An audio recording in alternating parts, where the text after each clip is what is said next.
এই গরমের ভিতরে ঠান্ডা ঠান্ডা আমের শরবত বা আমের জুস বানিয়ে নিতে পারবেন খুব সহজে, আর সেই ভিডিওটিই আজকে শেয়ার করব। আমের শরবত বানানোর জন্য মিডিয়াম সাইজের 2টি আম নিয়েছি।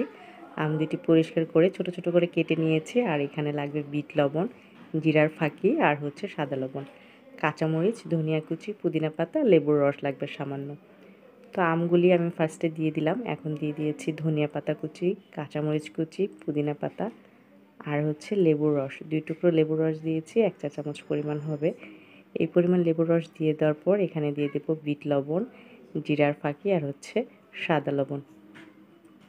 সব কিছু আপনারা পরিমাণ মতো দিয়ে দেওয়ার পর চিনিটাও পরিমাণ মতো মিক্সড করতে হবে, কারণ আমটা যদি টক হয় তাহলে চিনির পরিমাণটা একটু বেশি লাগবে, আর কাঁচা আমটা যদি মিষ্টি হয় সেক্ষেত্রে চিনির পরিমাণটা কম লাগবে। তো এখানে আমি আধা গ্লাস পরিমাণ পানি দিয়ে ফার্স্টে আমটা সুন্দর করে ব্লেন্ড করে নিব, যাতে করে একদমই পেস্ট হয়ে যায়, মিহি করে পেস্ট হয়ে যায়। পেস্ট হয়ে যাওয়ার পর এখানে এখন আমি 2 মগ পরিমাণ পানি অ্যাড করে দিচ্ছি। ঠান্ডা পানি চাইলে আপনারা ঠান্ডা পানিটাও দিয়ে দিতে পারেন।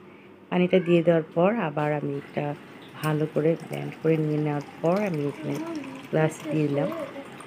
আপনারা এটা যে কোনোভাবে সার্ভ করতে পারেন। আমি এখানে আইস কিউবটা দিয়ে দিব, আর সামান্য একটা পুদিনা পাতা দিয়ে সাজিয়ে নিব। একটা লেবু আর পুদিনা পাতা দিয়ে সাজিয়ে নিলাম। আপনারা আপনাদের পছন্দ অনুযায়ী সাজিয়ে নিতে পারেন। তো আমার শরবতটি বানানো হয়ে গেল। ভালো লাগলে লাইক আর শেয়ার করে দিবেন। আসসালামু আলাইকুম।